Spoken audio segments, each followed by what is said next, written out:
close your eyes. Take a slow breath in and let it out. Tonight we travel far in time. We are going to Rome, not the ruins, but Rome when it was alive.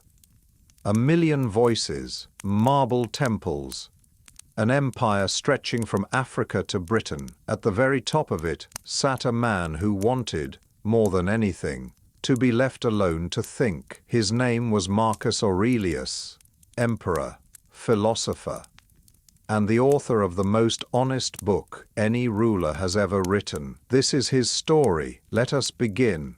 Rome in the year 121 AD was at the height of its power. The Emperor Hadrian sat on the throne, a cultivated, well-traveled man who had spent much of his reign actually visiting the provinces of his empire, rather than ruling from a palace. The empire was largely at peace.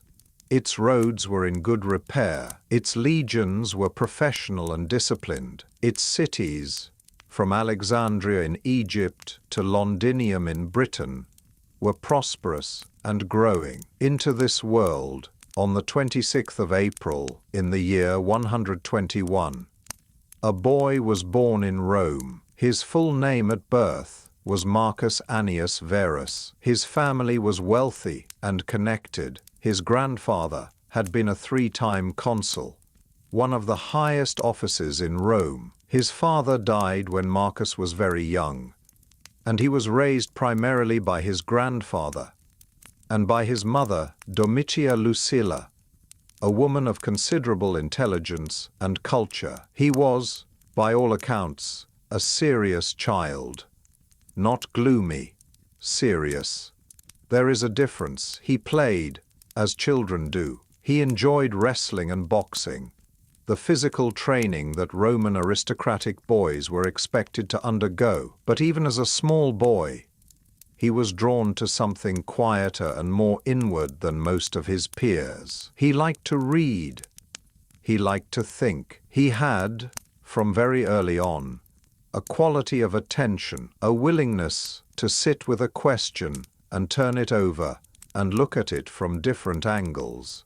That set him apart. He wore a philosopher's rough cloak from a young age, sleeping on the hard ground rather than a soft bed, practicing the kind of voluntary austerity that the Stoic philosophers recommended as a way of building the character that luxury tends to soften. This matters because it was not required of him. He was a wealthy Roman boy. He had every comfort available.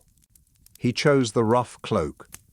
He chose the hard ground. Even as a child, he was already practicing the thing that would define his entire life: the deliberate, chosen discipline of the self. When Marcus was around 6 years old, something happened that would change everything. The Emperor Hadrian noticed him. Hadrian had no natural heirs.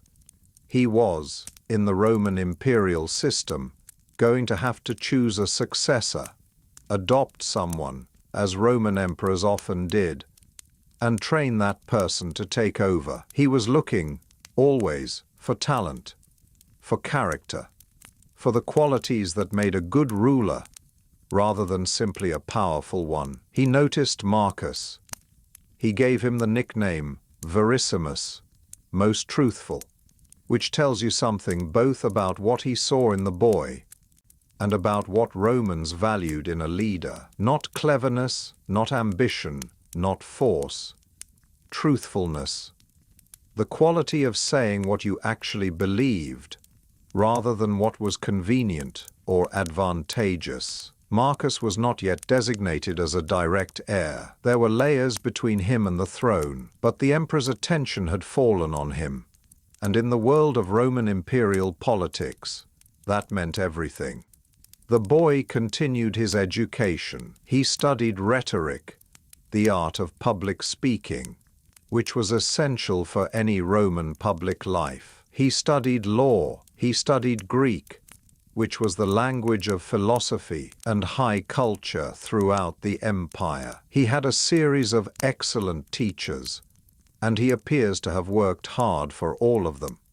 approaching each subject with the same seriousness and genuine curiosity he brought to everything. But the subject that captured him most deeply, the one that would shape every other aspect of his life, came to him when he was around 12 years old: philosophy, and specifically the philosophy called Stoicism.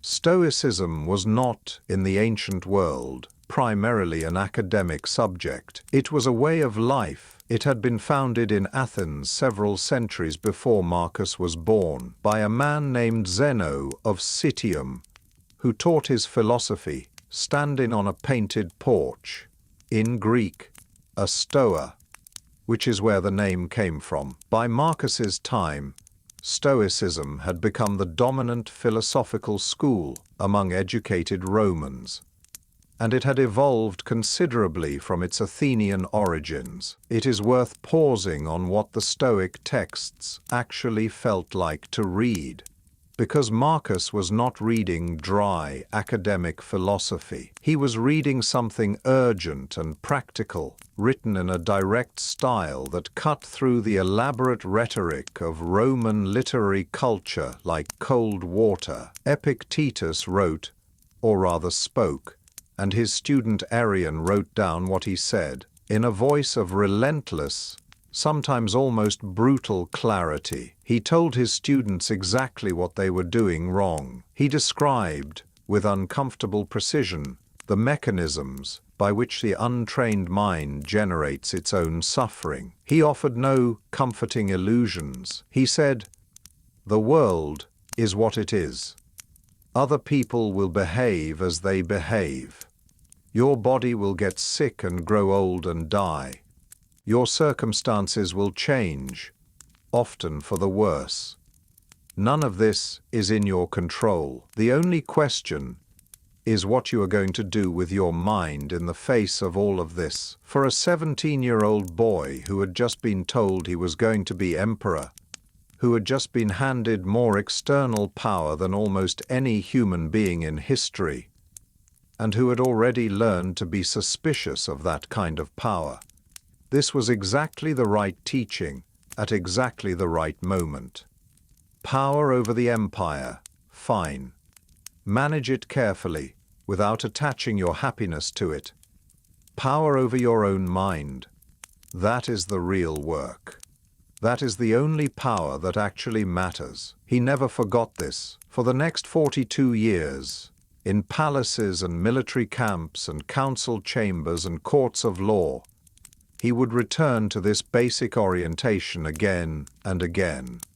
Not always successfully, but always trying. At its core, Stoicism rested on a few fundamental ideas. The first was this: there are things within your control and things outside your control. What is within your control is your own mind, your judgments, your intentions, your responses to whatever happens to you. What is outside your control is everything else: your body, your reputation, your wealth, other people's opinions, external events of every kind. The Stoics argued that suffering comes from confusing these two categories, from treating things outside your control as if they were within it, from being upset when the world does not cooperate with your wishes. The path to a good life, in this view, is to focus entirely on what you can control: your own character, your own values,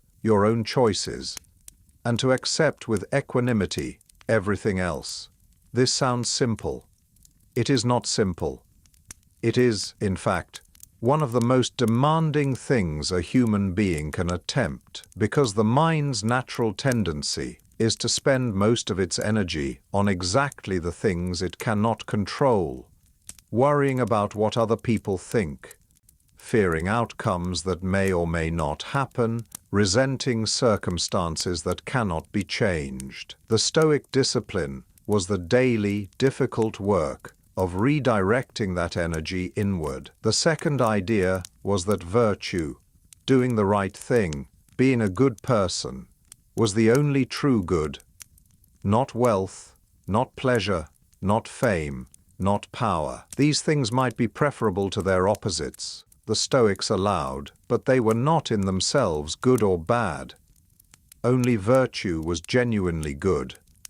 Only vice was genuinely bad. Everything else was, in the Stoic vocabulary, indifferent. The third idea was that all human beings shared a common rational nature, that we were, in some fundamental sense, members of a single community, regardless of nationality, social status, or any other distinction. This idea had enormous implications for how Marcus would eventually govern. It meant that the slave in the kitchen had the same fundamental human nature as the emperor in the palace. It meant that justice was not a luxury for some, but a requirement in all human relationships. Marcus encountered these ideas when he was 12 or 13 in the teachings of a man named Diognetus, a painting teacher who was also a philosopher. The encounter was, by Marcus's own account, transformative. He writes in the Meditations about the debt he owes to his early philosophical teachers, the ways they shaped his values before the corruption of power had a chance to do its worst. He studied with a series of increasingly serious philosophers as he grew older. The most important of these was Quintus Junius Rusticus, who introduced him to the works of Epictetus. Epictetus was a former slave, a man who had been born into the most powerless position in Roman society and had, through the power of his philosophy, achieved a kind of freedom that his wealthy and powerful students spent their whole lives pursuing. His lectures had been transcribed by a student and circulated widely, and they struck the young Marcus with a force that he would describe for the rest of his life. The core of Epictetus's teaching was this: you cannot control what happens to you, you can only control how you respond. And your response, the quality of your judgment, the steadiness of your character, is the only thing that is truly yours. Marcus read this and recognized something. He had been practicing something like this already, intuitively, since childhood. The rough cloak, the hard ground, the deliberate refusal of easy comfort. But now he had a framework for it, a vocabulary, a tradition of thought that stretched back centuries, full of people who had grappled with the same questions and left their thinking behind. He was hooked, completely, permanently, joyfully hooked. He would spend the rest of his life studying and practicing Stoicism, not as an academic exercise, but as a daily discipline, a set of tools for living well under whatever conditions the world threw at him. And the conditions the world was about to throw at him were going to be extraordinary. Let your breathing slow a little more. Imagine the city of Rome at night, the great temples on the Capitoline Hill dark against a sky thick with stars, the Forum emptied of its daytime crowds, the Tiber moving slow and dark below the bridges, the smell of wood smoke and the distant sound of someone singing somewhere in the maze of streets below the Palatine Hill. Marcus was 17 years old when the Emperor Hadrian died, and his chosen successor, a man named Antoninus, took the throne. Antoninus, who would be known to history as Antoninus Pius, was a careful, conservative, sensible man who would govern Rome for 23 remarkably peaceful years. He is not remembered as a dramatic or exciting emperor, which is perhaps the greatest compliment you can pay to a ruler. Antoninus had been instructed by Hadrian to adopt 2 young men as his heirs. One was a boy named Lucius Verus.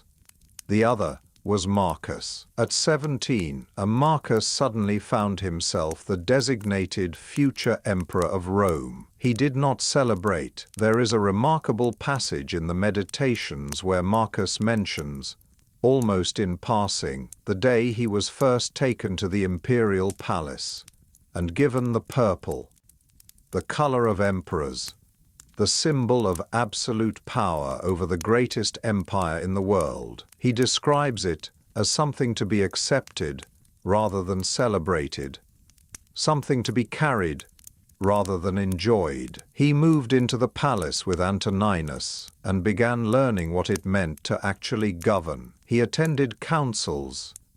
He read dispatches from the provinces. He learned the machinery of administration, the endless paperwork of running an empire, the judicial decisions that had to be made, the diplomatic correspondence that had to be managed. And all the while, he kept studying philosophy. He arranged for his philosophical teachers to continue his education even in the palace. He wrote letters to his teacher Fronto, long, affectionate, intellectually lively letters that have survived and give us a vivid picture of a young man genuinely wrestling with ideas, rather than simply performing the role of scholar. The palace itself was a strange place to practice Stoic philosophy. It was enormous, a complex of buildings and gardens that spread across the Palatine Hill above the Forum, accumulated over generations of imperial building. It was full of servants and freedmen and advisors and petitioners and courtiers, all with their own agendas, all performing the elaborate social theater of proximity to power. Marcus found it difficult. He writes about this, about the noise and the constant interruptions and the difficulty of finding time to think. He arranged what time he could for reading and writing and conversation with philosophers he trusted. He was never as alone as he would have liked. But he used the time he had. He also had to navigate the politics of the palace with a care that philosophy alone could not supply. The imperial court was a place of faction and intrigue, where positions were sought and alliances made and enemies eliminated through character assassination or worse. Marcus had to manage this environment without either being destroyed by it or becoming part of it, without either losing his authority by being too naive or losing his character by becoming too cynical. He managed it, largely, by being consistent, by being predictable in his values, if not always in his decisions. People who worked with Marcus knew what he cared about: justice, honesty, the welfare of the empire, and knew that appeals to those values were more likely to succeed than appeals to ambition or personal loyalty. He was not easy to manipulate because his values were stable enough to be relied upon. This consistency was itself a kind of power. In a court full of people trying to read the emperor's moods and respond to his appetites, an emperor who had no particular appetites and whose moods were governed by principle rather than by the ordinary fluctuations of vanity was difficult to manage. You could not flatter him into a decision. You could not frighten him into one. You could only argue with him, and he would listen to the argument genuinely and respond on its merits. This infuriated some of the people around him. It made others fiercely loyal. It made him, on balance, a better ruler than the court would have produced without him. He also fell in love. Her name was Faustina, Annia Galeria Faustina, daughter of Antoninus Pius. She was, by most accounts, beautiful, intelligent, and strong-willed. Their marriage was arranged, as aristocratic Roman marriages were, but there is considerable evidence that it became genuinely loving over time. Marcus mentions her in the Meditations with a tenderness that is unmistakable. They would have many children together, 13 or 14, by different accounts, though most died young, as children so often did in the ancient world. The years passed. Antoninus Pius governed. Marcus learned and read and wrote and practiced his philosophy and helped govern and grieve the children who died and love the ones who lived. He was, in this period, happy, or as close to happy as Marcus Aurelius ever got, which is to say, deeply engaged, purposeful, surrounded by people he loved, doing work he found meaningful. He was 39 years old when Antoninus Pius died in the year 161 AD, and Marcus became Emperor of Rome. His first act was unusual. Contrary to Roman precedent, he refused to accept the throne unless his co-emperor Lucius Verus, his adoptive brother, Hadrian's other designated heir, was given equal authority. He insisted on sharing power. He did not want sole rule. He did not trust himself with it. Or perhaps he simply recognized that the weight was easier to carry with a partner. This generosity of spirit, this refusal of the full accumulation of power when the full accumulation was available, tells you a great deal about who Marcus Aurelius was and what he valued. He was now, officially, the most powerful man in the world. He hated it, not because he was weak or indecisive or unwilling to make hard choices, but because he had always known, from his teenage years reading Epictetus on the rough floor of his philosopher's cloak, that power was not a good. It was a responsibility, a burden, a test of character more severe than almost anything else the world could devise. The question was not whether he would enjoy being emperor. The question was whether he could be emperor well. He would spend the next 19 years trying to answer that question. The Roman Empire in 161 AD was vast beyond easy comprehension. Imagine standing at its center, in the Forum in Rome, and trying to hold in your mind everything that was part of your responsibility. To the north, the Rhine and Danube rivers formed a long, difficult frontier with the Germanic tribes, restless, warlike peoples who periodically broke through and raided the prosperous Roman provinces on the southern bank. To the east, the Parthian Empire, the great rival of Rome, controlling Persia and Mesopotamia, was always a potential threat. To the south, the North African provinces stretched from modern Morocco to modern Egypt, rich with grain and olive oil that fed the empire. To the northwest, Britain, a cold, wet island at the edge of the known world, held by a small number of Roman legions against the constant pressure of the unconquered northern tribes. All of this was Marcus's problem. Every decision made in every corner of this vast entity, about taxes, about law, about the military, about building and trade and diplomacy, ultimately traced back to him. He approached it the way he approached everything, with discipline, with method, and with a constant, uncomfortable awareness of his own limitations. He spent enormous amounts of time on judicial work, hearing cases, reading legal briefs, deciding disputes. He took this duty seriously, to a degree that his advisors sometimes found exhausting. He would read an entire case file himself, rather than delegating the summary to a secretary. He would hear oral arguments that went on for hours. He had a genuine belief that justice, real justice, not just the appearance of it, required this kind of attention. He was, by the accounts of those who observed him, almost painfully conscientious. He showed up. He did the work. He stayed late. He read the documents, he made the decisions, and then lay awake at night wondering if he had made them correctly. The meditations were written during this period, most of them during military campaigns, in his tent at night, after long days of administrative work and strategic planning. They were never meant to be published. They were private notes, written in Greek, in a spare and urgent style quite different from the polished rhetoric of Roman public discourse. They were reminders to himself, instructions from himself to himself. You have power over your mind, not outside events. Realize this, and you will find strength. The impediment to action advances action. What stands in the way becomes the way. Waste no more time arguing about what a good man should be. Be one.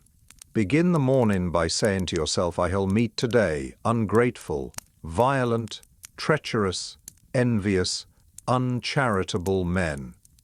All these things happen to them because they are ignorant of what is good and evil. These are not the words of a man who found governing easy.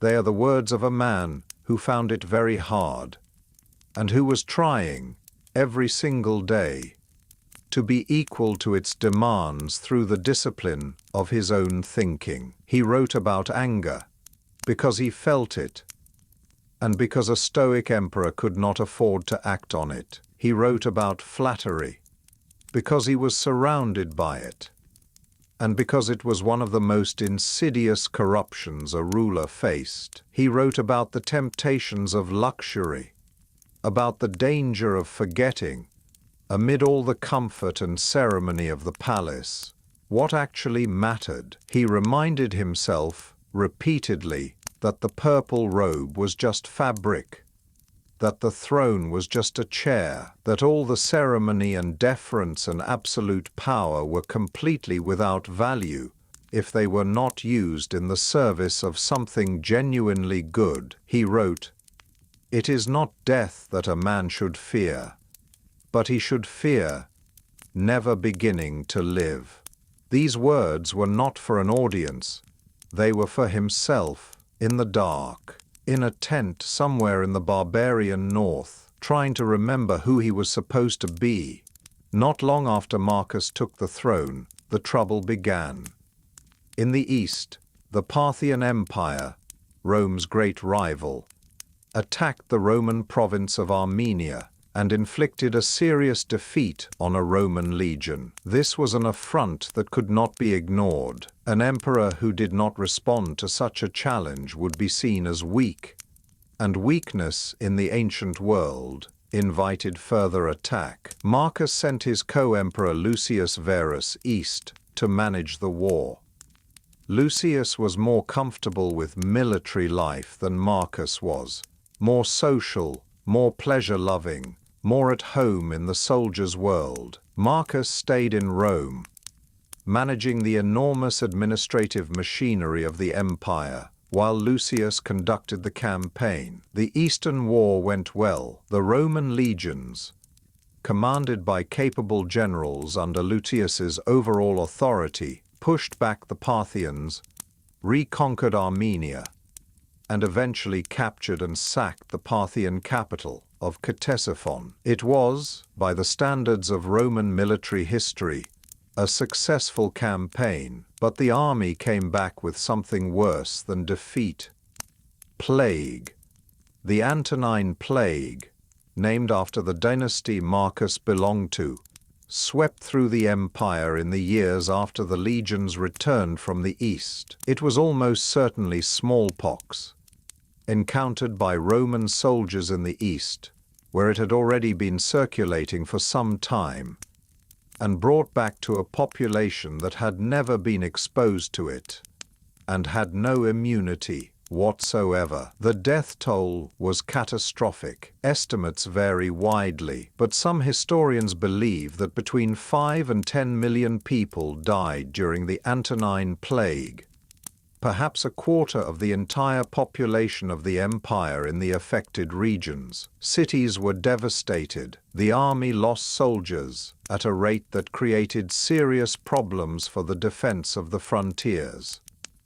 The agricultural economy was disrupted as farm workers died and fields went untended. Marcus faced this disaster with the same combination of practical action and philosophical steadiness that he brought to everything.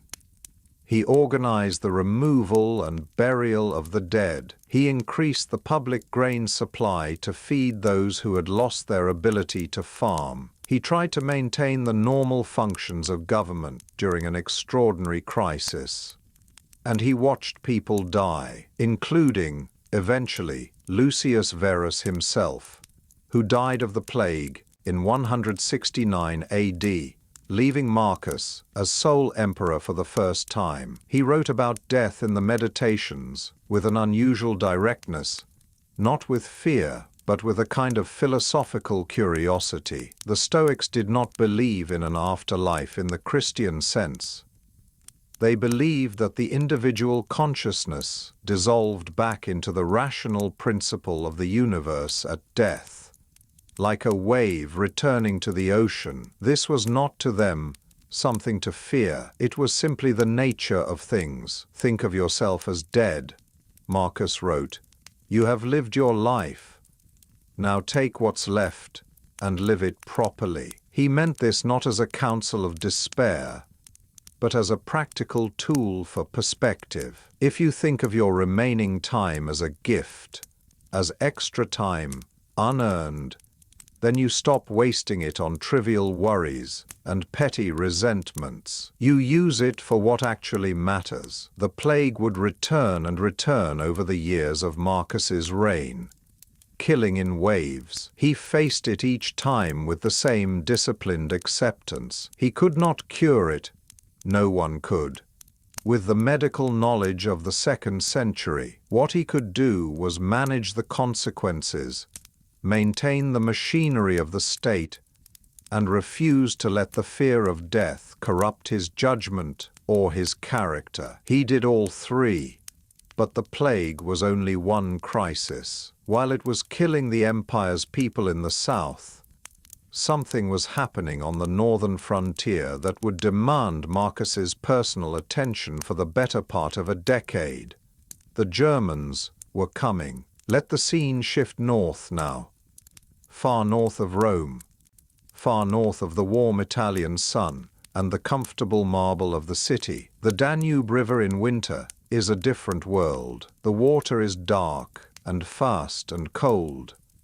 The forests on the northern bank are dense with pine and oak, dark even in daylight, stretching for hundreds of miles into lands that Romans had never mapped and mostly never seen. In winter, the river freezes, a flat, grey highway that the Germanic tribes could cross on foot, bringing their weapons and their hunger with them. In 166 and 167 AD, the tribes did cross. A large confederation of Germanic peoples, the Marcomanni and the Quadi being the most significant, poured across the Danube and deep into Roman territory. They reached all the way to the city of Aquileia in northeastern Italy, the first time a Germanic force had penetrated so deep into Roman territory in over 2 centuries. Rome was shocked. The empire had been at peace for so long that many people had forgotten what serious military threat felt like. And now it was real and close, and the emperor, a philosopher who would rather have been reading than fighting, had to go deal with it. Marcus was 47 years old when he took personal command of the Danubian campaigns. He was not a natural soldier. He had spent his life in libraries and courts and council chambers, not on battlefields. He rode, as Romans of his class rode, but he was not the kind of hardened military man that Rome's greatest generals had been.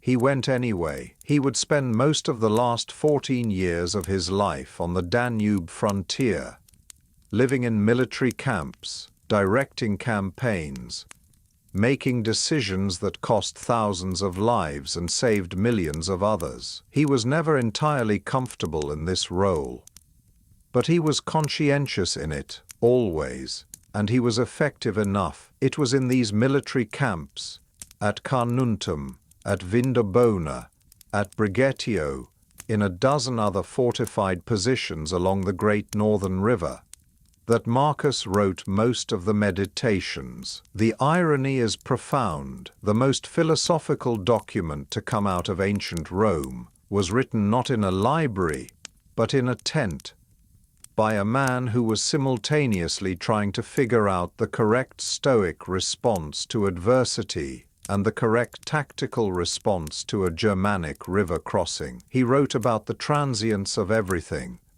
Roman emperors who had seemed invincible were now dust. Cities that had seemed eternal were ruins. The great men and great events of history had passed into forgetfulness. What was the point then of ambition, of the desperate scramble for glory and power that drove most of the men around him? Only this: to do the work that was in front of you, as well as you could do it, for as long as you had to do it, not for glory, not for reputation, not because history would remember, but because it was right, because it was what a good person did with the time they had been given. He writes in the Meditations, "Accept the things to which fate binds you, and love the people with whom fate brings you together, and do so with all your heart." He was bound by fate to this cold river and these endless campaigns. He accepted it. He did not pretend to love it. He was too honest for that, but he did his duty to it every day, without complaint in public and with carefully managed complaint in private, in those pages of his journal that were never meant for anyone else's eyes. There is something else worth saying about these wars, something that the Meditations illuminate in an unexpected way. Marcus hated the waste of war, not in a sentimental way. He was a Roman, and Roman civilization was built, in part, on military force, and he understood this without illusion. But he hated the specific waste of individual human lives, lost in conflicts that could, in another world, with different leaders and different circumstances, have been avoided. He writes about soldiers who have died in his service, not by name,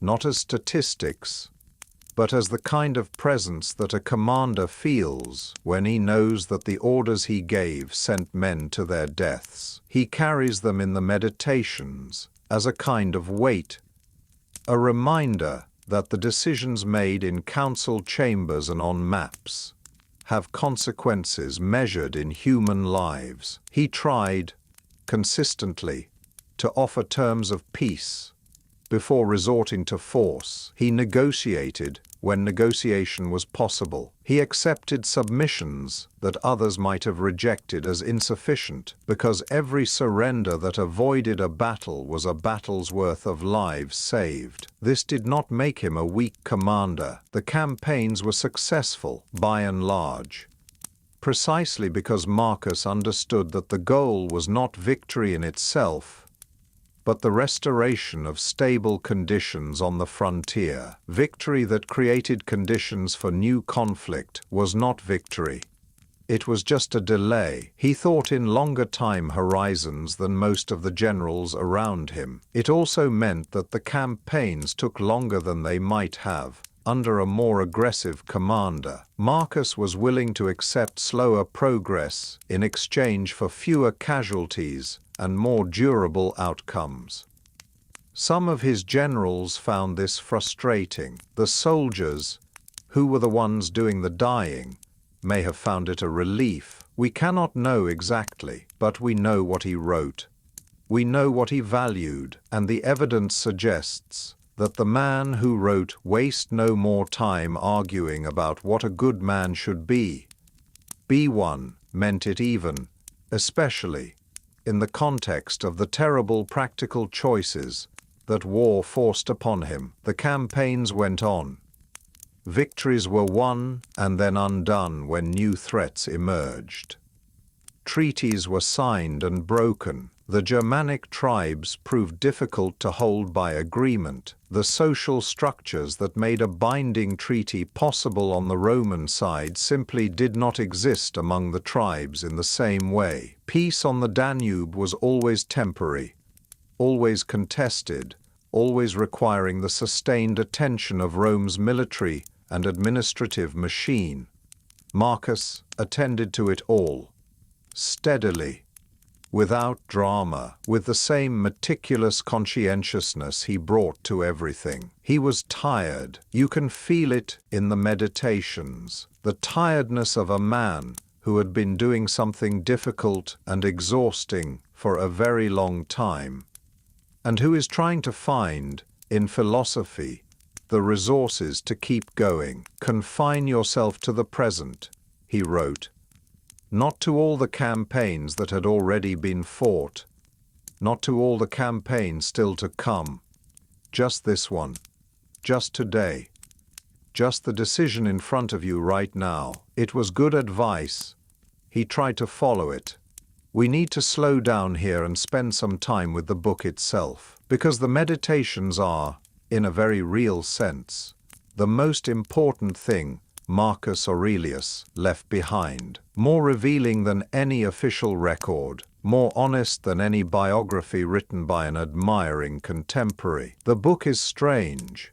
It has no structure in the conventional sense, no chapters that build on each other, no argument that develops from beginning to end. It is a collection of notes, observations, reminders, questions, and reflections, written across many years in no particular order. Some entries are a single sentence. Some run for several paragraphs. They circle back on the same themes, again and again, as if the author needed to remind himself of the same things repeatedly because he kept forgetting them. Which he did. Which we all do. The themes that appear most often tell us what Marcus struggled with most. He struggled with anger.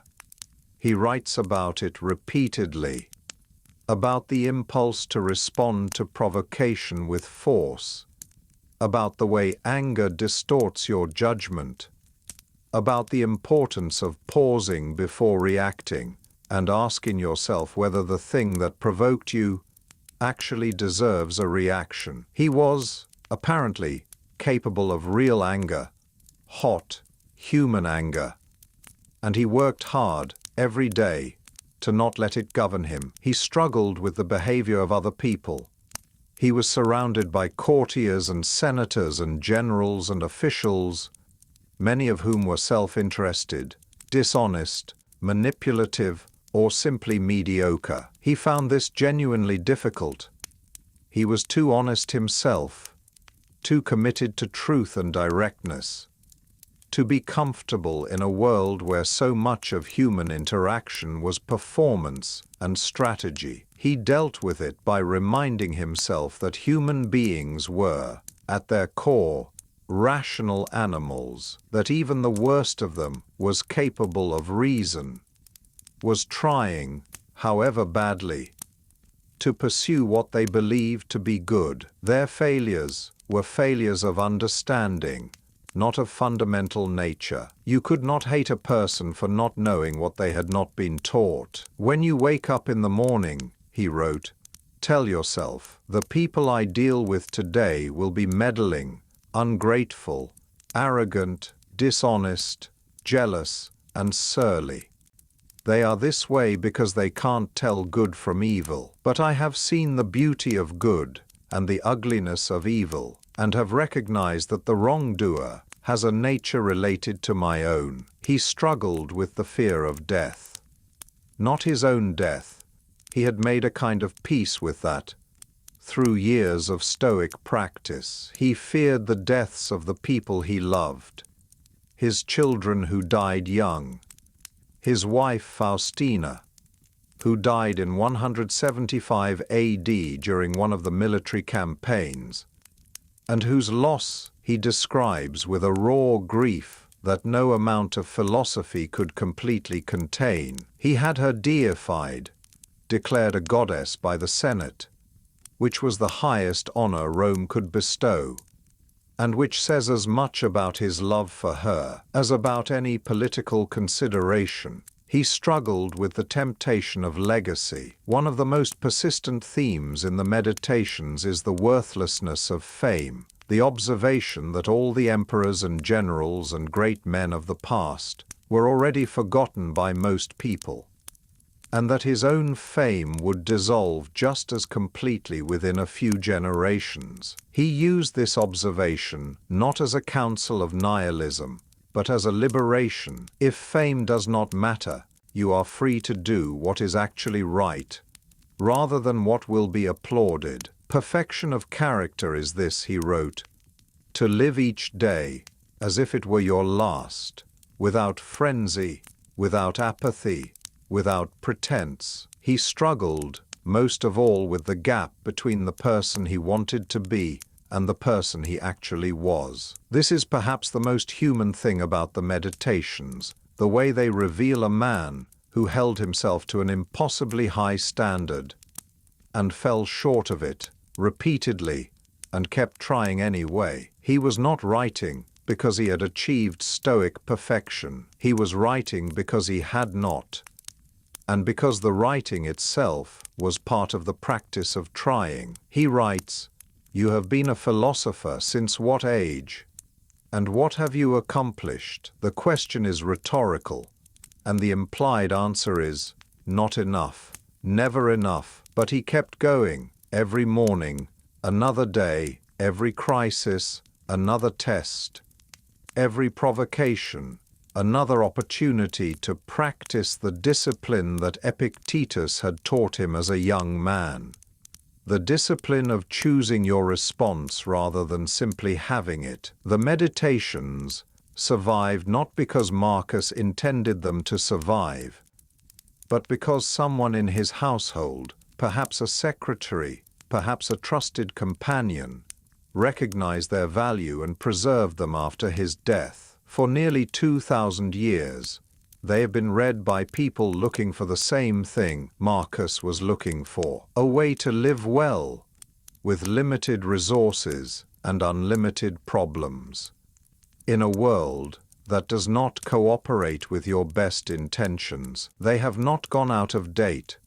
They never will. In the spring of 175 AD, a rumor reached Marcus Aurelius on the Danube frontier. The rumor said that he was dead. He was not dead.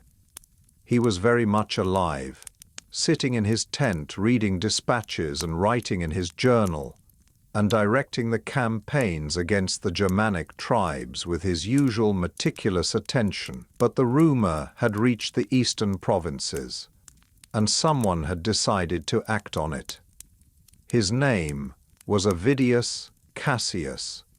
He was the governor of Syria, one of the most capable military commanders in the Roman world. He had served loyally under Marcus for years, had in fact been the general who actually commanded the successful eastern campaigns against the Parthians in the 160s, winning the victories that Lucius Verus had officially overseen. He was brilliant, tough, and, crucially, popular with the Eastern legions. When he heard that Marcus was dead, he declared himself emperor. This was the most serious internal challenge Marcus had faced. Avidius Cassius had a large, loyal army and control of the wealthy eastern provinces, including Egypt, which controlled the grain supply that Rome depended on. He had significant support among the Syrian aristocracy, and if the news of Marcus's death had been true,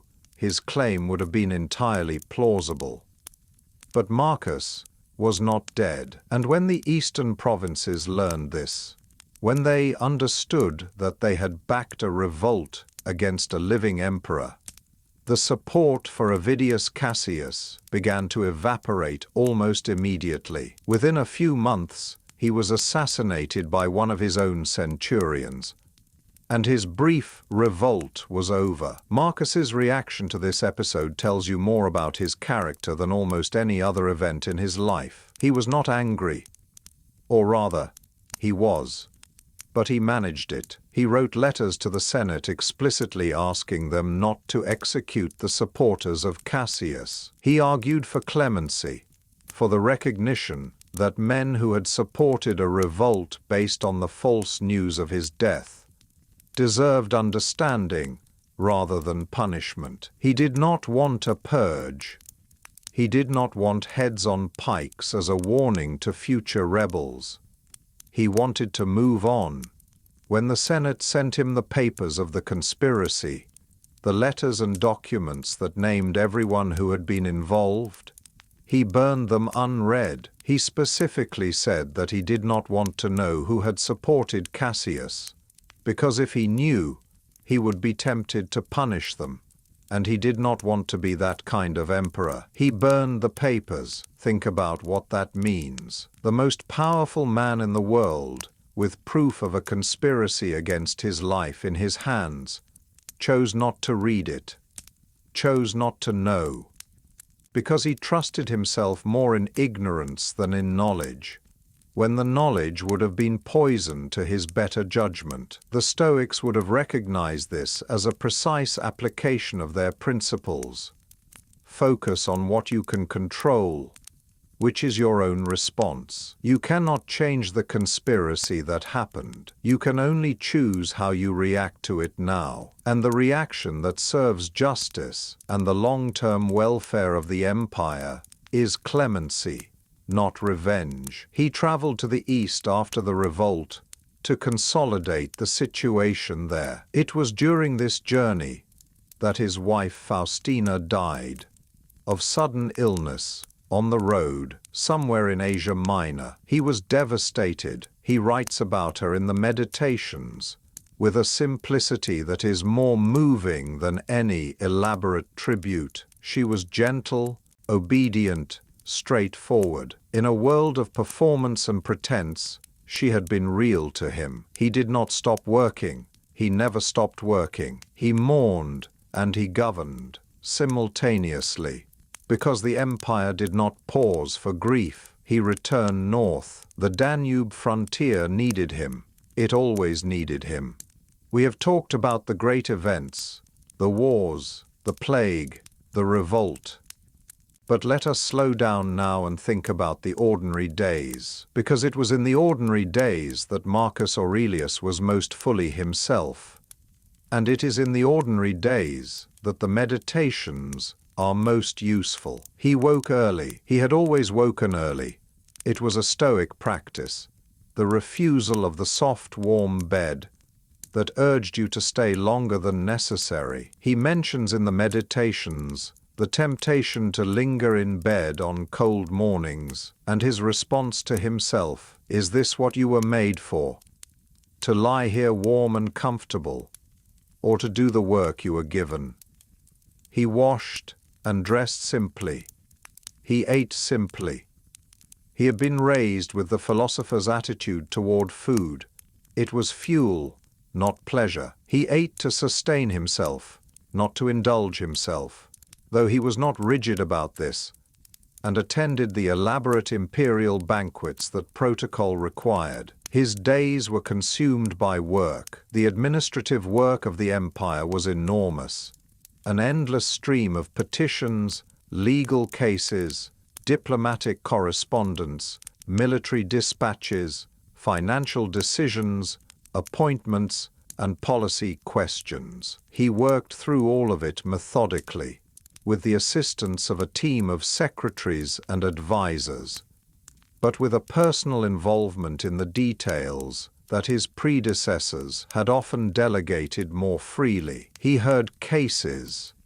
This was one of his most important judicial functions, and one he took most seriously. He had a reputation for patience in the courtroom, for hearing all parties fully, for refusing to be hurried, for taking the time needed to actually understand a dispute before deciding it. He explicitly told his staff not to limit the time available for legal hearings, recognizing that justice required unhurried attention. He corresponded with governors across the empire about administrative problems about legal questions, about the management of local crises. He seems to have tried to maintain a genuine relationship with the provinces, not just issuing orders from above, but engaging with the actual texture of problems as they arose. He also maintained his philosophical practice. He read,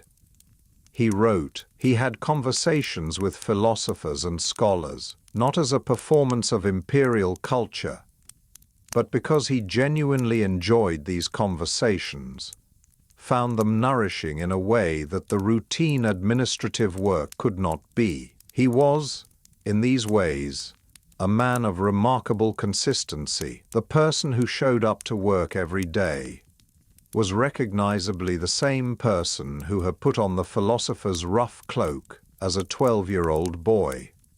Power had not fundamentally changed him. The Meditations are in part a record of his effort to make sure it did not. He writes, "Never esteem anything as of advantage to you that will make you break your word or lose your self-respect." He writes, "Look well into thyself. There is a source of strength which will always spring up if thou wilt always look." He writes, "The object of life is not to be on the side of the majority, but to escape finding oneself in the ranks of the insane." These are not the thoughts of a man who has forgotten himself in the grandeur of his position. They are the thoughts of a man who is fighting, every day, to remember who he actually is beneath all the ceremony and all the purple. There were also the gladiatorial games to manage. This is one of the areas where modern readers tend to find Marcus most disappointing, and where the gap between his philosophical principles and his practical actions is most visible. He personally found the games distasteful. He found the violence pointless, the spectacle degrading, the waste of human life offensive to his Stoic sensibilities. He is recorded as having worked during the games, rather than watching them, reading dispatches while the crowd around him roared. But he did not abolish them. He could not, or felt he could not. The games were too deeply embedded in Roman social life, too important to the popular expectations of what an emperor provided, too connected to the management of public mood in a city of 1 million people who needed entertainment and distraction. So he regulated them instead. He made efforts to limit particularly extreme spectacles. He worked to reduce the number of fatal encounters. He tried to increase the use of blunted weapons in certain contexts. This was not sufficient by any reasonable moral standard. The games continued. People died in the arena for the entertainment of crowds during Marcus Aurelius's reign, as they had before and would continue to after. He knew this fell short. He could not fix it. He did what he could within the political constraints of his position, and carried the rest as one more item in the long ledger of things that his power was insufficient to change. "Never be in a hurry," he wrote elsewhere.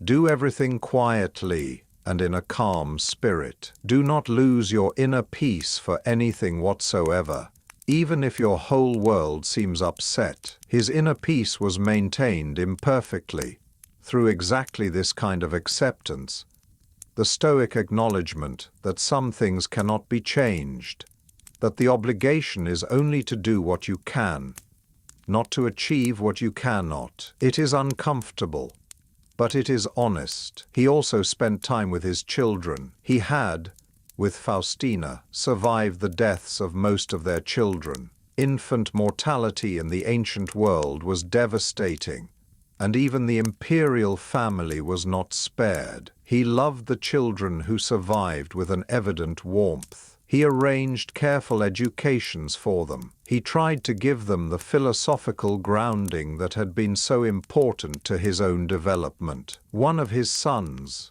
Commodus, would eventually succeed him. This would prove to be the greatest failure of Marcus's reign, not through any lack of effort or care, but simply because Commodus was, in character and temperament, almost exactly the opposite of his father. Where Marcus was disciplined, Commodus was self-indulgent. Where Marcus was conscientious, Commodus was careless. Where Marcus sought virtue, Commodus sought pleasure and spectacle.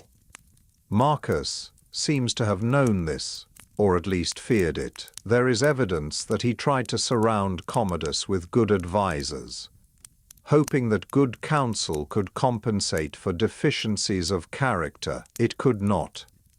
After Marcus's death, Commodus's reign would be a disaster, and the long peace of the Antonine dynasty would begin its slow collapse. But Marcus could not see this clearly from inside the life he was living. He loved his son, he hoped, and he continued to govern. The question that matters most when we look at Marcus Aurelius as a historical figure rather than as a philosopher is this: did the philosophy actually make him a better ruler? The answer, with some important qualifications, is yes.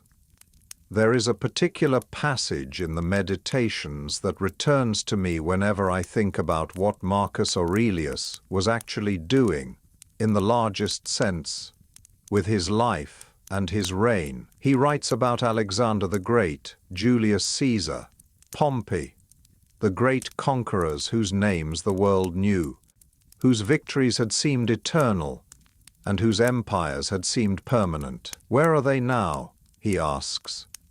Where is the memory of the people who applauded them, who served them, who feared them? Gone. All of it, gone.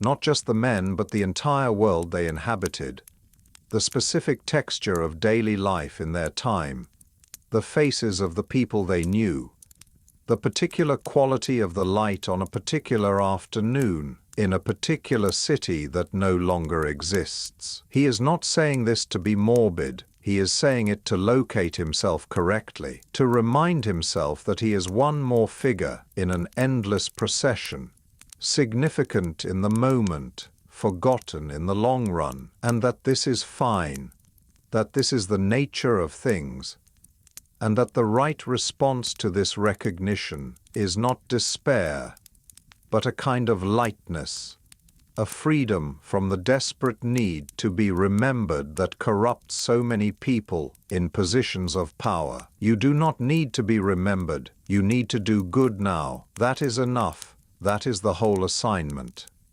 He writes, of human life, the time is a point, and the substance is in a flux, and the perception dull, and the composition of the whole body subject to putrefaction, and the soul a whirl, and fortune hard to divine, and fame a thing devoid of judgment. That last phrase, fame a thing devoid of judgment, is striking.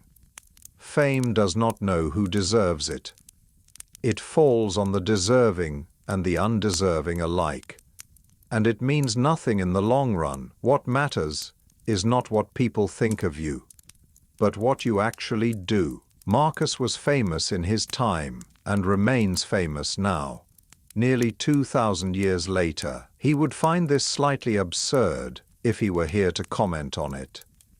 He would point out that the fame has outlasted any ability he might have had to deserve it or be corrupted by it, and that therefore it is philosophically irrelevant. He would probably then return to whatever he was reading. His judicial record was, by the standards of the ancient world, remarkably humane. He made significant changes to Roman law in areas affecting the treatment of slaves, not abolishing slavery, which was so deeply embedded in the Roman economy that no individual ruler could have changed it, but improving the legal protections available to enslaved people.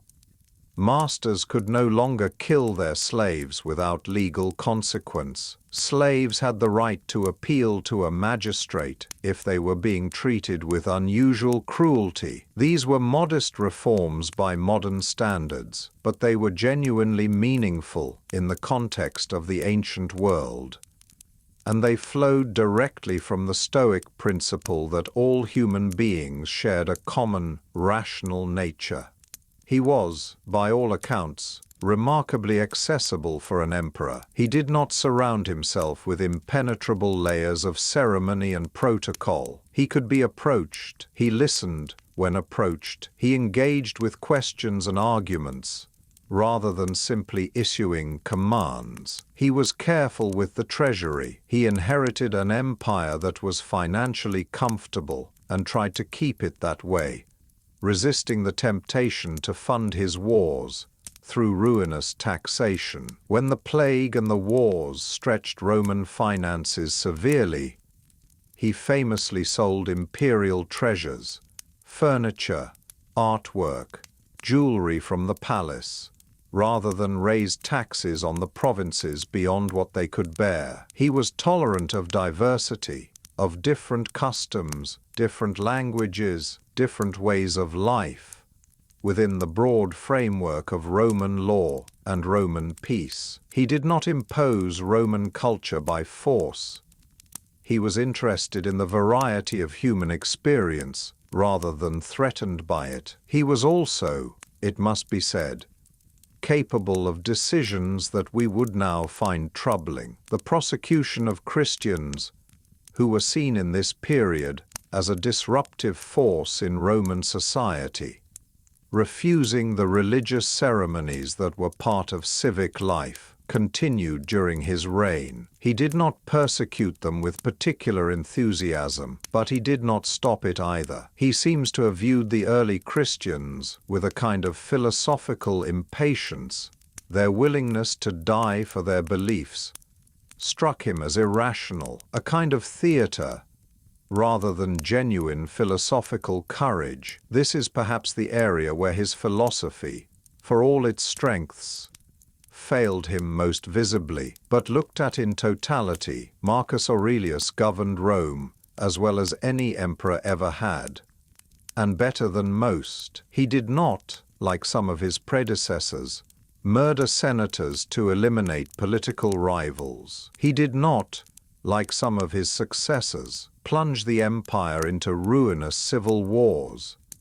He kept the borders largely intact. He maintained the rule of law. He treated the people who came before him in court with genuine respect for their humanity. He was not perfect.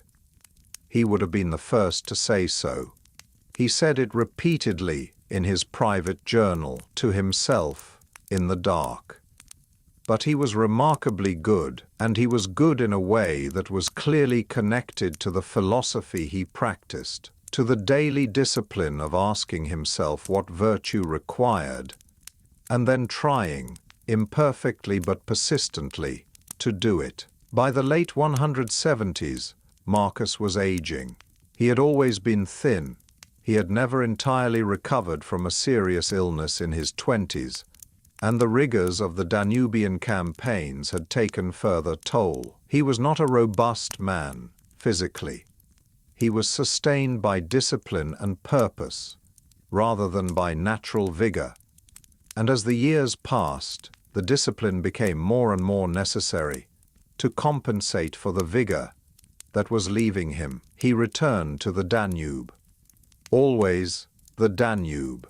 The northern frontier remained Rome's most pressing military problem, and Marcus remained personally committed to managing it. He had a vision, apparently, of pushing the frontier north and east, incorporating some of the Germanic territories into the empire permanently, making the border more defensible. Whether this was achievable and whether it was wise are questions historians still debate. What is clear is that he pursued it with the same steady determination he brought to everything. He was accompanied, in these final years, by his son Commodus, whom he was trying to introduce to military command. Commodus was not enthusiastic. He was more comfortable in the pleasure palaces of Rome than in the military camps of the north. He endured the frontier campaigns as something to be gotten through rather than something to be engaged with. Marcus watched this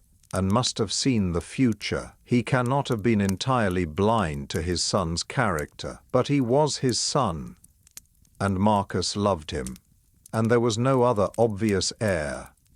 And so Marcus kept trying, kept hoping that exposure to responsibility would develop the character that seemed to be missing. In the winter of 179 to 180 AD, Marcus fell seriously ill at Vindobona, the Roman fortress at the site of modern Vienna. The illness progressed. He refused to let it slow his work until it became impossible to continue. He met with his generals.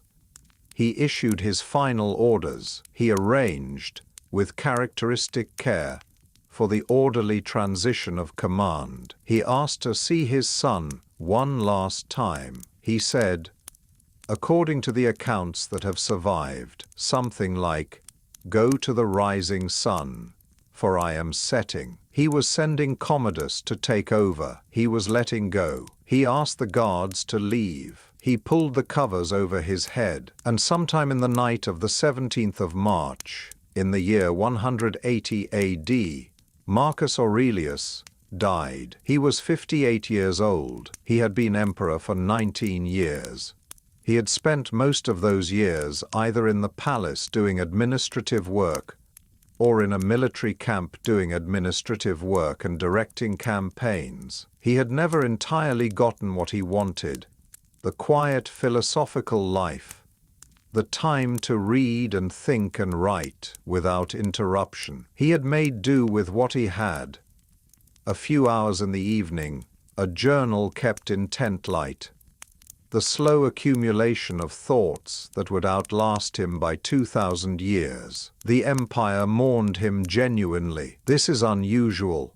Roman emperors were often feared more than loved, and the grief that followed their deaths was frequently more performed than real. But Marcus had been different, and the grief for him seems to have been different. He had been, for the people of the empire, something rare, a ruler who actually seemed to care about them, who showed up, who did the work, who did not enrich himself at their expense or sacrifice them for his own glory. He was deified by the Senate, made a god, formally, in the Roman fashion. His ashes were placed in Hadrian's mausoleum, the great round tomb by the Tiber that still stands in Rome today, now called the Castel Sant'Angelo. And his journal, those private notes he had never intended anyone to read, survived.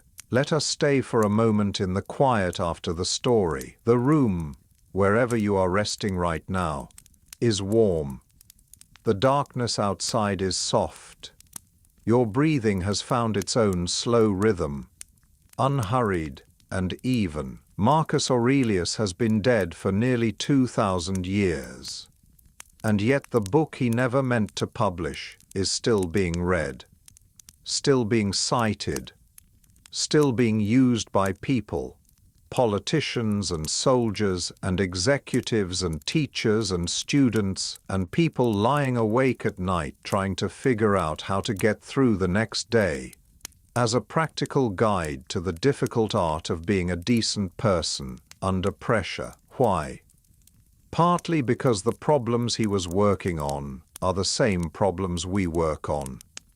Anger, anxiety, the behavior of difficult people, the fear of death, the temptation to give up on virtue because virtue is hard, and the rewards are not immediately obvious, the gap between who we want to be and who we actually manage to be in the ordinary moments of an ordinary day. He did not solve these problems. He was very clear about that. The Meditations are not a record of a man who has achieved wisdom, but of a man who is pursuing it repeatedly, imperfectly, without ever quite arriving. But the pursuit itself is the point, the first step. Don't be anxious, he wrote.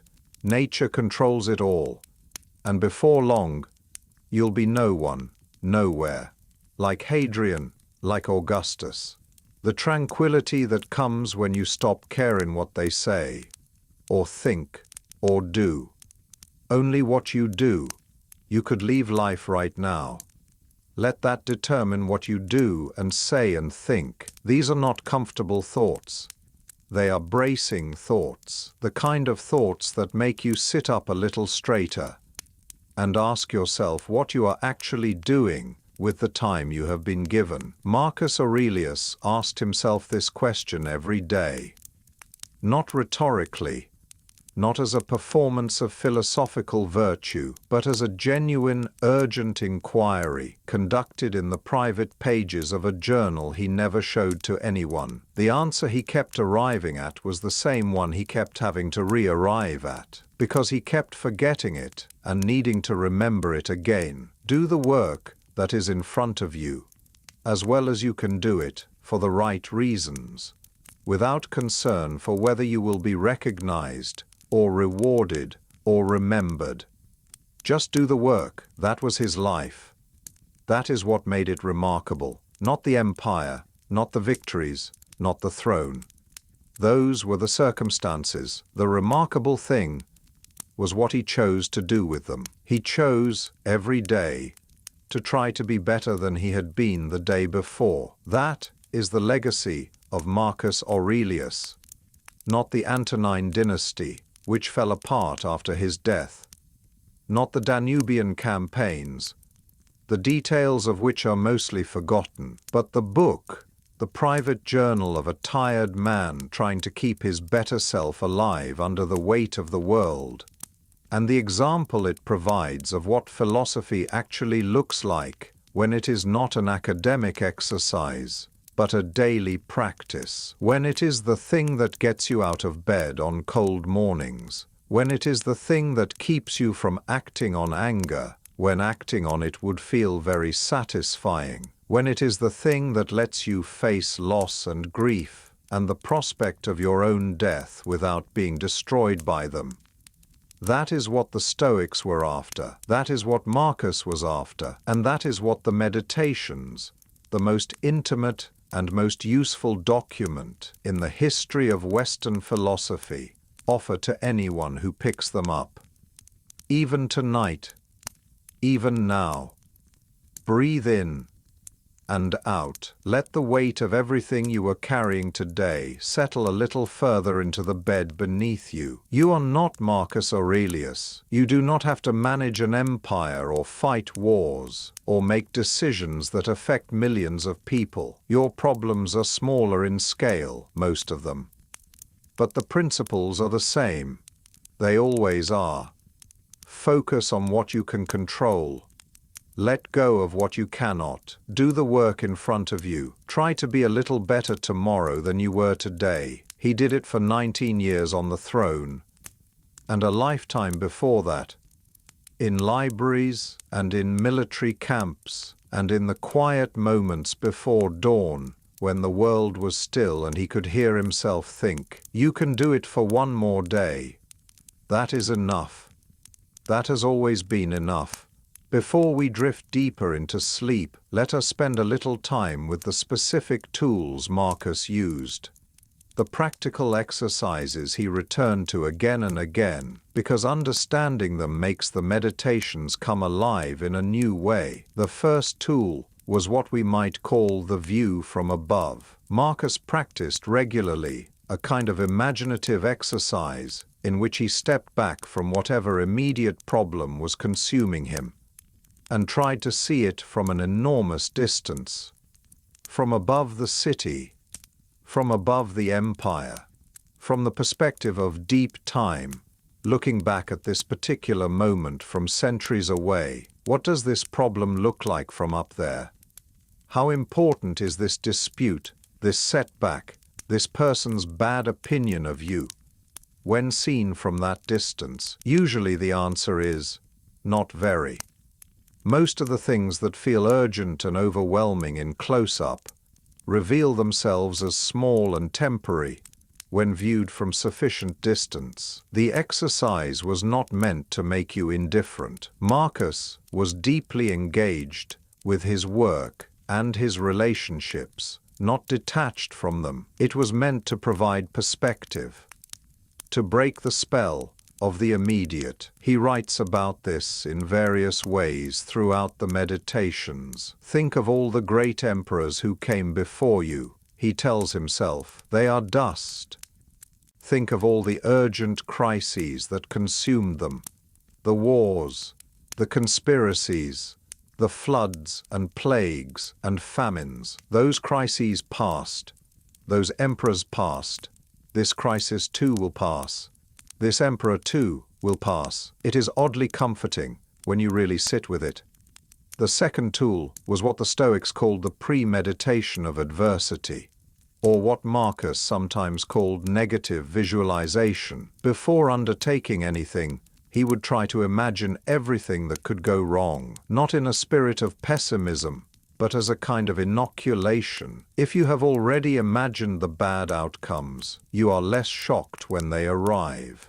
You have already processed some of the emotional content of the possibility.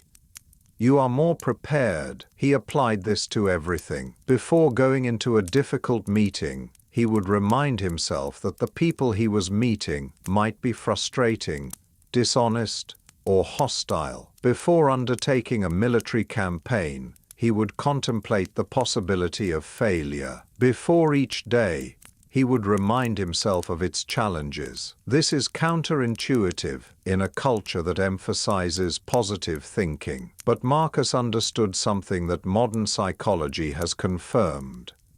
The best preparation for difficulty is not to imagine success, but to imagine and prepare for failure.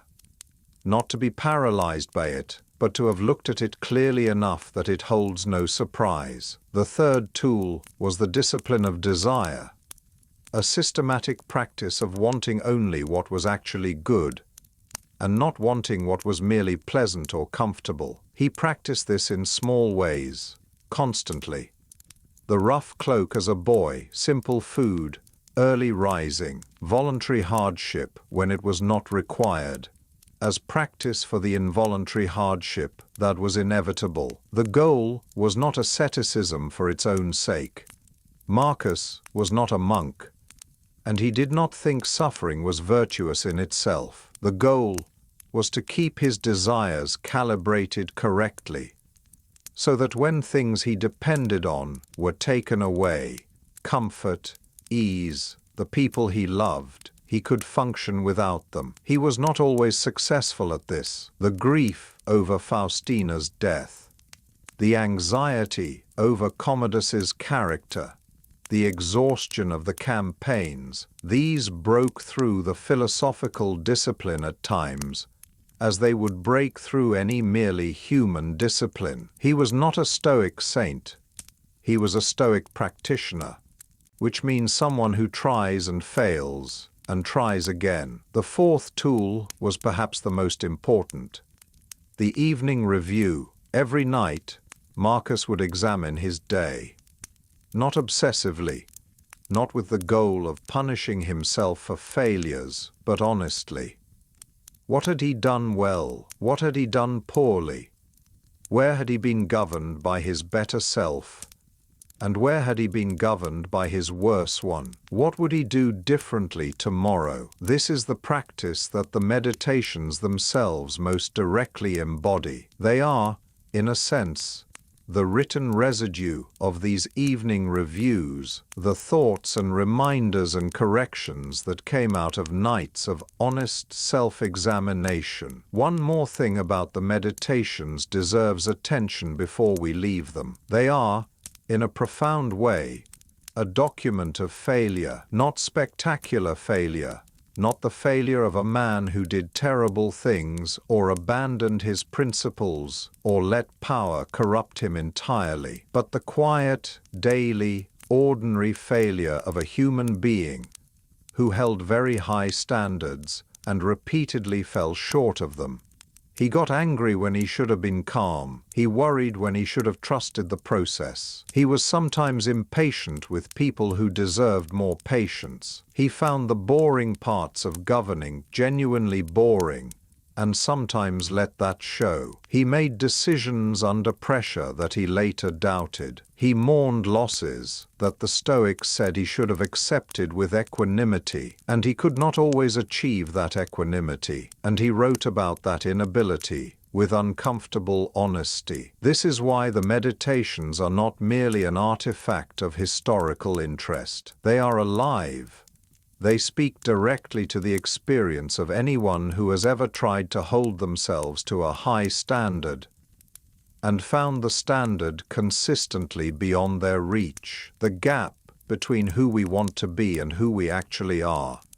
That gap is not unique to Marcus Aurelius. It is one of the most common features of the examined human life. What makes him remarkable is not that he closed the gap, but that he refused to stop trying to close it, even knowing he would never fully succeed. "Never let the future disturb you," he wrote.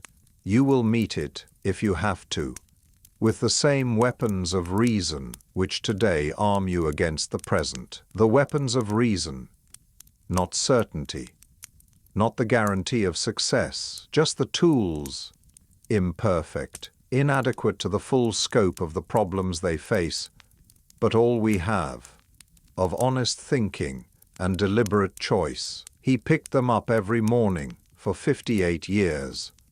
That is the practice. That is the life. He never graduated from this practice. He never reached a point where he thought he had examined himself sufficiently and could stop. The practice itself was the point, the daily, repetitive, modest, unglamorous work of trying to see yourself clearly and do better.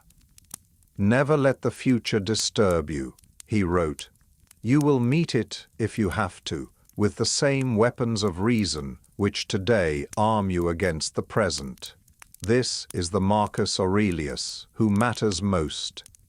2,000 years later, not the emperor, not the general, not the builder of the Antonine dynasty, the man in the tent at night by lamplight, asking himself whether he had done his best today and what he would do differently tomorrow. That man is completely recognizable.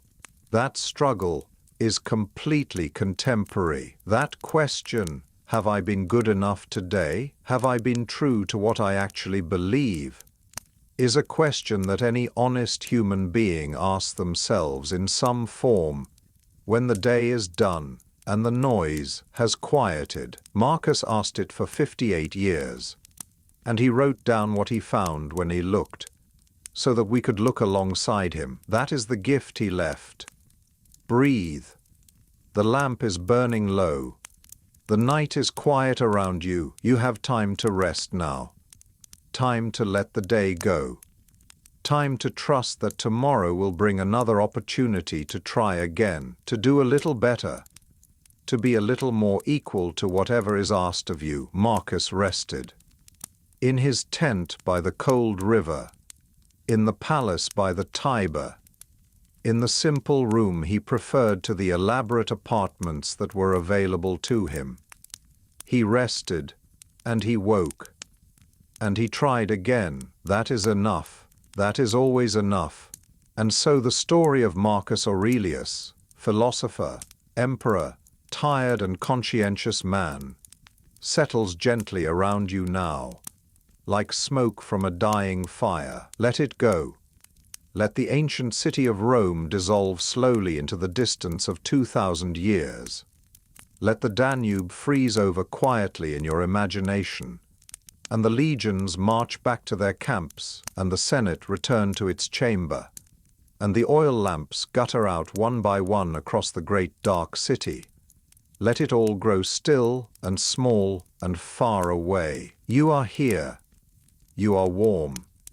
You are in this moment, which is the only moment that actually exists. Marcus Aurelius knew this. He wrote about it endlessly, about the importance of the present, the only place where life actually happens, not in the past, which cannot be changed, not in the future, which has not yet arrived, but here, now, this breath. The man who governed an empire from a tent by a frozen river also needed to sleep. He was human, more human perhaps, than his exalted position made easy to remember. He was tired at the end of long days. He was cold in the Pannonian winters. He missed his wife. He worried about his son. He wrote in his journal, and then he closed it and put it down and lay back, and let the night do what night does. He slept. And in sleeping, he was no different from you, no different from any human being who has ever lived, regardless of what they carried during the daylight hours. In sleep, the emperor and the slave were the same, the philosopher and the soldier, the powerful and the powerless. In sleep, we are all just bodies, breathing, letting the day's weight dissolve. Your breathing has slowed. You can feel it, the gradual natural descent into that other state, that softer version of yourself that appears when the conscious, effortful, managing self finally lets go. Let it go now. The day is done. Whatever you carried today, whatever you managed well and whatever you did not, whatever you wished had gone differently, whatever you are still turning over in your mind, you can set it down. Tomorrow it will still be there if you need it, but tonight you do not need it. Tonight you need only this: the soft dark, the steady breathing, the particular warmth of being still. Confine yourself to the present, Marcus wrote. The present is this breath, and this one, and this one. Slow and warm and steady and real. The fire crackles softly in the background, the same fire that has burned in human hearths since before memory, since before cities, since before emperors and philosophers and all the complicated machinery of civilization. Just fire, just warmth, just the sound of something burning slowly and quietly in the dark. You are safe.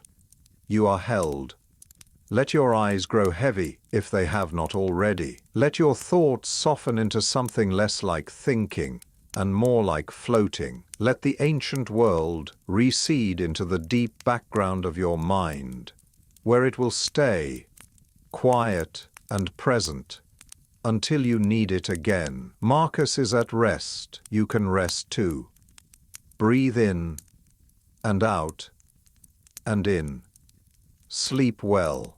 To understand Marcus Aurelius fully, you need to feel the city he governed, not as an abstraction, not as an empire on a map, but as a living, breathing, overwhelming place. Rome in the 2nd century AD had a population of perhaps 1 million people, making it the largest city in the Western world, and one of the largest anywhere on Earth. Nothing like it existed in Europe. Nothing would again until London reached similar size more than 1,000 years later. It was, in every sense, a world unto itself. The city rose up from the Tiber River in layers. At its heart were the forums, not one forum, but a series of them, built by successive emperors, each more magnificent than the last. Marble temples, triumphal arches, colonnaded public spaces where merchants and lawyers and philosophers and slaves moved together through the same stone corridors. The smell of the forums was particular. Incense from the temples, food from the vendors who clustered at the edges, the dry, clean smell of old marble heated by the Italian sun. Beyond the forums, Rome expanded in concentric waves of neighborhoods. Some districts were wealthy. Broad streets, spacious houses built around interior courtyards open to the sky, gardens, fountains. Others were desperately poor. The Great Insula, the apartment blocks that rose 6 and 7 stories, and housed thousands of people in cramped, dark, dangerous conditions. These buildings caught fire regularly. They collapsed. People died in them from fire and from the collapse and from the diseases that crowded, unsanitary conditions always produce. Marcus walked through Rome, not constantly, not as a public spectacle, but he moved through the city as emperors were expected to do, seeing and being seen. He was not an isolated figure. He understood the physical reality of the city he governed. The noise and the smell and the crowds and the poverty that existed in the shadow of all that marble grandeur. The smell of ancient Rome is something modern imagination tends to skip over. It was not clean. A city of 1 million people, with limited sanitation despite the famous Roman aqueducts and sewer system, produced enormous amounts of waste. The streets were not pleasant. The river Tiber, which provided the city's water supply in part, also received much of its sewage. Disease was constant. The summers were hot, and the heat intensified everything. Marcus lived in the Palatine Palace, the complex of imperial residences on the Palatine Hill that had grown, building by building, over successive emperors. It was enormous, comfortable, full of art and marble and gardens. It was, in some respects, a different world from the streets below. He tried not to let it be. He was aware, always aware, of the gap between the palace and the city, between the comfort he lived in and the difficulty in which so many of his subjects lived. The Meditations are full of reminders to himself that the imperial trappings were not his actual self, that the man in the purple was the same man who had worn the philosopher's rough cloak, and that he should govern accordingly. He visited the poor. He heard cases involving people of low status, with the same care he brought to cases involving senators and equestrians. He was explicit in his legal rulings that the law applied equally regardless of social class, that a slave's suffering was as real as a senator's suffering and deserved the same serious attention. He could not change the fundamental structures of Roman society, the rigid hierarchy of class, the institution of slavery, the enormous gap between rich and poor, that was as much a feature of Roman civilization as its roads and aqueducts. But within those structures, he tried to apply his philosophy consistently. Every human being had the same rational nature. Every human being deserved to be treated with the basic respect owed to any rational creature. This did not make him a revolutionary. It made him, by the standards of his time and place, an unusually humane ruler. The distance between what he believed and what he was able to implement was enormous, but the effort to close that distance was genuine, and it shows in the record. He writes about this gap himself in the Meditations, the space between the ideal and the achievable, the frustration of governing a world that does not cooperate with philosophical principles. He does not despair about it. He notes it, adjusts his expectations, and keeps working. Do not indulge in dreams of your whole life laid out, he writes. Do not let your thoughts embrace all the various troubles which you may expect to occur in time, but count every separate occasion as it comes, and ask yourself, is there anything in this which is intolerable and beyond endurance? One day at a time, one case at a time, one decision at a time. Rome was enormous and complex and ancient and resistant to improvement.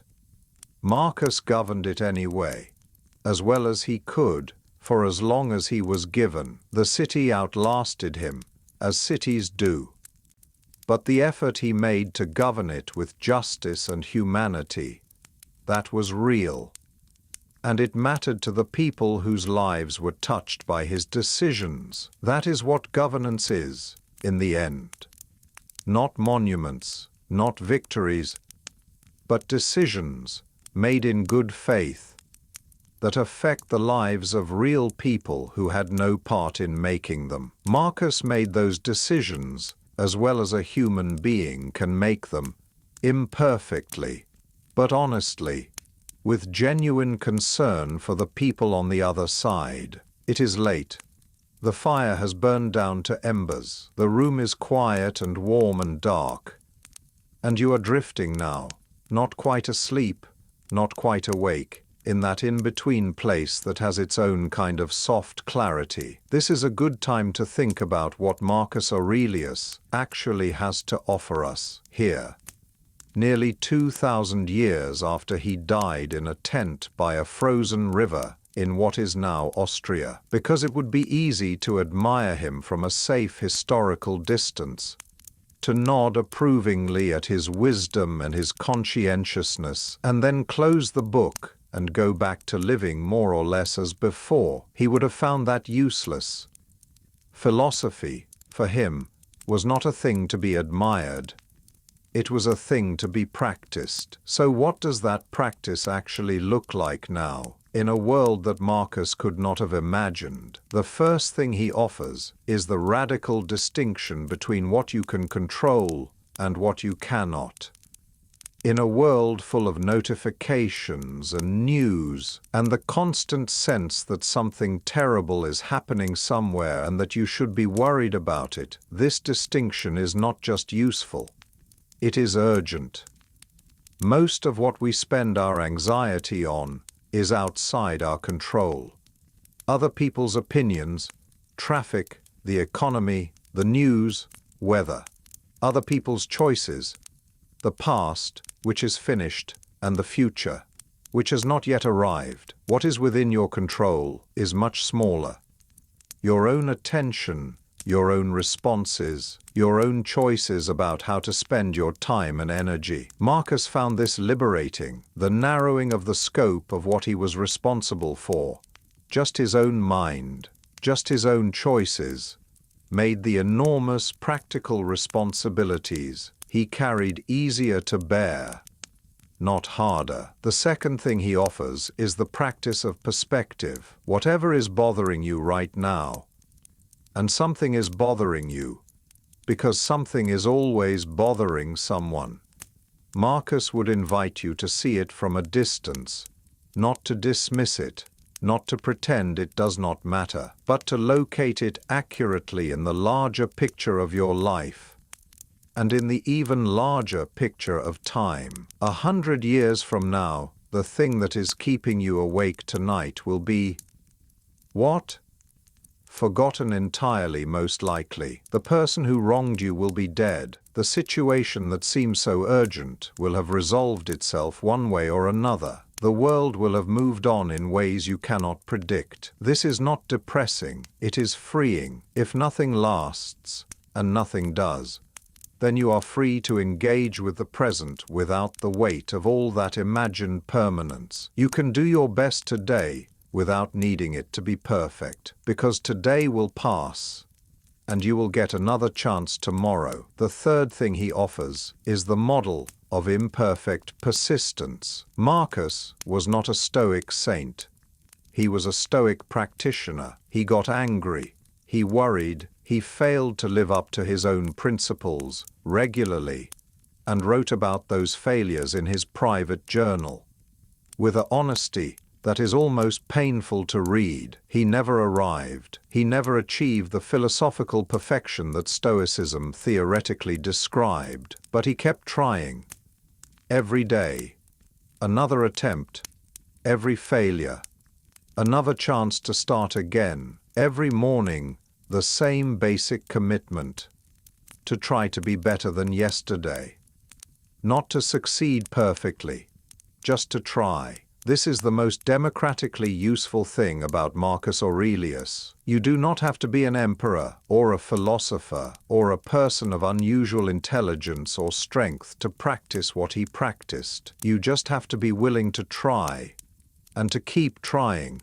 When you fail, you have power over your mind, not outside events. he wrote.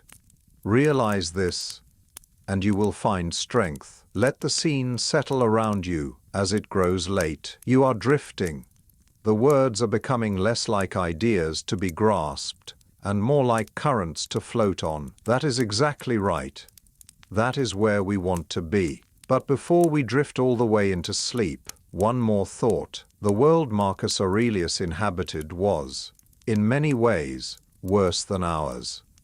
More violent, more unjust, more arbitrary in its distribution of suffering, more limited in its tools for understanding and addressing that suffering. The average Roman of the 2nd century lived with levels of physical hardship and mortality risk that most people in the modern world cannot easily imagine. And yet Marcus found, in the philosophy he practiced, resources that remain useful now, not because the problems are the same, they are not, in most respects, but because the mind that faces the problems is the same. Human consciousness has not changed fundamentally in 2,000 years.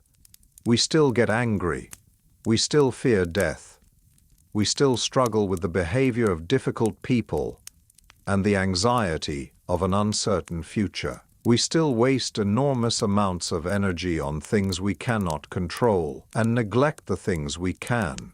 The Stoic tools, the distinction between what is and is not in your control, the practice of perspective, the evening review, the voluntary discomfort that builds resilience, these are not outdated. If anything, they are more needed now than in Marcus's time, because the modern world offers so many more ways to distract yourself from the inner work. Marcus did not have a phone. He could not scroll through an infinite feed of other people's curated lives at 3 in the morning. His distractions were different. The flattery of courtiers, the temptations of luxury, the seductive idea that being emperor meant he had already achieved something worth having. But the underlying dynamics were the same. A mind that would rather look outward than inward. A self that would rather be entertained than examined. He looked inward anyway. Every night, in the tent or the palace or the carriage, he picked up his stylus and wrote down what he found. What he found was always the same: a human being, imperfect and trying. A person who wanted to do right and often fell short. A soul that was capable of genuine goodness and genuine failure, and everything in between. Sound familiar? It should. That is us. That is all of us. And the practice, the simple, daily, never-finished practice of trying to be a little better, is available to every one of us. In the same way, it was available to Marcus Aurelius in his tent by the Danube River on a cold winter night 2,000 years ago. Pick up the stylus, or the pen, or just the intention, and begin again tomorrow. The strength is not dramatic. It is not the strength of conquest or of extraordinary achievement. It is the quiet, daily, undramatic strength of a person who keeps choosing their better self in the small moments of ordinary life. That strength is available to everyone. That is Marcus's most important legacy. He was not trying to be remembered. He was trying to be good, and the trying itself, documented in those private pages, never meant for other eyes, turned out to be the most memorable thing about him. There is a lesson in that too. Stop trying to be remembered. Try to be good. The rest will take care of itself, or it will not. And either way, it was never really within your control. Breathe. Let that land. You are good enough tonight. You have done what you could today. Tomorrow you will try again, and that will be enough. That has always been enough. Marcus Aurelius understood this eventually, or tried to, every morning, when the cold camp woke him and the dispatches were already piling up. and another day of managing something enormous and difficult was beginning. He got up. He tried. He wrote at night what he had learned from the trying. And now, in the quiet of this particular night, so many centuries later, you have heard the story. Let it settle into you as you sleep, not as information to be organized and filed away, but as something softer, a presence, a companionship, the sense that someone else has carried a heavy load with honesty and grace and imperfection and kept going anyway. You can keep going too. But right now, you can rest. The embers glow. The night is still. Sleep.